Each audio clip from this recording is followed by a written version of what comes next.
This is a story about a girl named Karana who lives on the island of the Blue Dolphins in the Pacific. Her village, Ghalas-at, lives in peace and harmony, hunting and gathering in a tribal society. One day, the island is visited by the Aleuts, a crew of Russian fur traders. Karana's father, the chief of the island, makes an agreement with the Aleuts that they can stay on the island if they split the harvest of otter furs. However, when it comes time for the Aleuts to pay, they refuse and a fight ensues, leaving many of the Ghalas-at men dead, including Karana's father.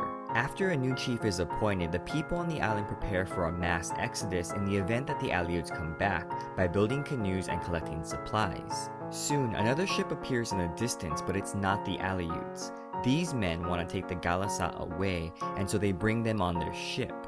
As they are sailing away, Karana sees that her brother is still on the island and swims back to be with him. The two siblings are still hopeful that the ship will return to get them one day. Unfortunately, Karana's brother dies to a pack of wild dogs on the island. Alone on the island, Karana begins constructing shelter and weapons, a spear and bow and arrows to defend herself against the wild dogs. She eventually captures one of the dogs, Rantu, and keeps him as her pet. She also becomes more and more proficient at hunting and gathering. She travels to new parts of the island and hunts for giant squid. Many years pass until she is visited by another ship. However, this ship is different because there is a girl amongst the crew. The girl and Karana meet and become friends, even trading gifts.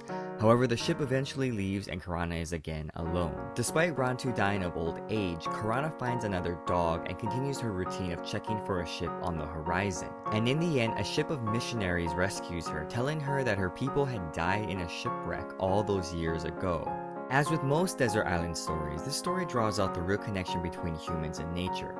Karana comes to know and identify patterns with different animals and plants around the island that provide her food. A rhythm harmonizes where all parts of the environment, producers and consumers, synergize together. Readers also get a glimpse of Western expansion from the point of view of the people being taken over, or the others.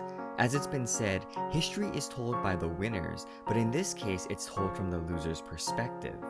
And this relates to how motives play an important role in cultural understanding and sensitivity, particularly as it deals with language. Through the Aleuts, readers see a people who are selfish and greedy. Their solution to the problem of language is to fight and run. However, the young girl, whose motives are friendly, handles the language barrier in a different way.